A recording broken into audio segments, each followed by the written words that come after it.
You know, we throw around the word freedom all the time, but what if our whole idea of what it means to be free is, well, flawed? In this explainer, we're going to challenge that very definition. And it all kicks off with a really simple story. So, picture this, a frog. It's born at the bottom of a well. Its entire life unfolds in this little, dark, damp place. It swims, finds food, and the only sky it ever sees is this tiny, perfect circle way up high. Now, for that frog, the well isn't a prison. How could it be? It's the entire universe. And living there, well, that's what freedom feels like to the frog. And that's where things get uncomfortable. Because what if we're that frog?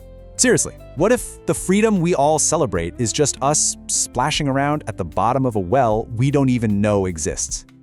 Okay, so if we're going to try and see the walls of our own well, we have to start by looking at something we take for granted. All the stuff we think is free. Turns out, there's a price tag on almost everything. I mean, think about it. We're all told the best things in life are free, right? The air we breathe, the water we drink, it's just there, a gift from nature. But is that really true anymore? In the world we've actually built for ourselves? Let's put this idea of free to the test. On one hand, you have the belief, free air, free water, free roads. But then, there's the reality. Free air suddenly doesn't feel so free when you're looking at the medical bills from pollution. Free water has a very real and rising monthly bill attached. And free roads, well, someone's paying those tolls, aren't they? So who is paying for all this? Well, we are. That water bill, it's for the whole system that gets it to your tap, and you better believe the price goes up when demand does. The price of bad air? We pay for that with our health, with asthma inhalers and hospital visits. And those highways?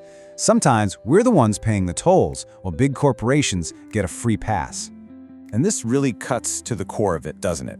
When the very things we need to survive are bought and sold when they're controlled, it really makes you stop and ask, what kind of freedom are we even talking about here?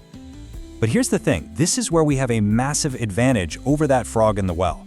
Because unlike almost any other creature, we have this incredible ability to not just live in the system, but to actually see the system. Think about the perspectives. The frog only sees that little circle of sky. It thinks that's the whole universe. A fish in an aquarium, it has no concept of the vast ocean. But us, humans, we're different.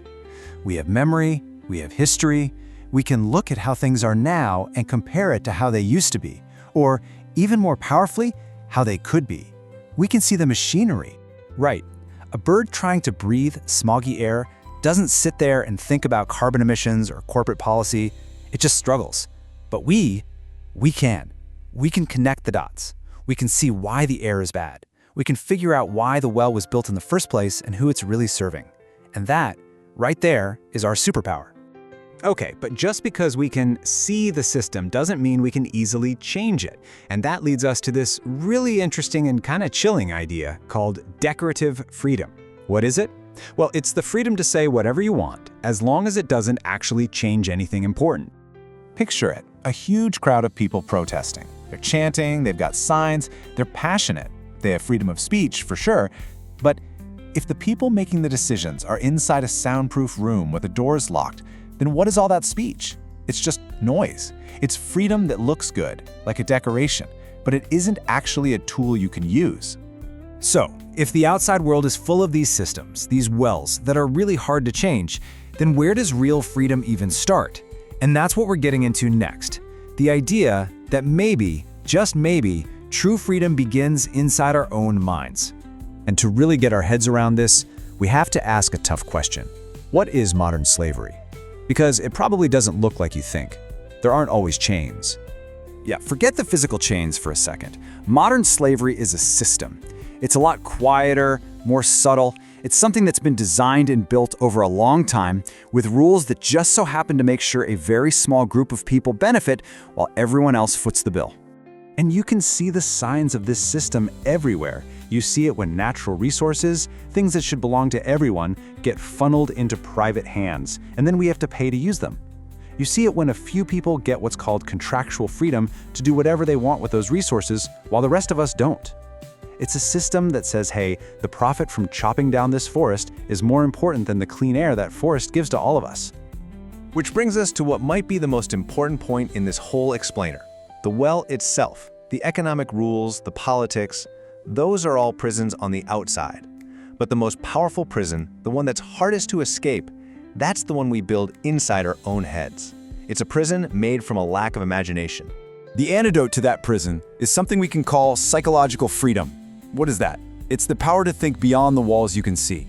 It's the ability to break the patterns that your own life, your own experiences have set for you. It's the simple, powerful act of mentally peeking over the edge of the well. Let's go back to our frog one last time. Its body is physically stuck in that well, right? But what if its mind isn't? What if, sitting there in the dark, that little frog could imagine a huge, blue, salty ocean it's never even seen? Just that act, that single spark of imagination, that's the first step. That's the seed from which real freedom can grow. You know, all these limitations we've talked about, the systems, the hidden costs, all of it, they're really just echoes of the past. They're things that other people built. So maybe real freedom isn't about our current situation at all.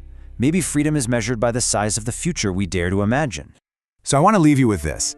Take a second and look up from whatever well you might be in and ask yourself, how big is my sky? And more importantly, who decided that's how big it gets? Because the very first step toward freedom is just daring to imagine that the sky is bigger.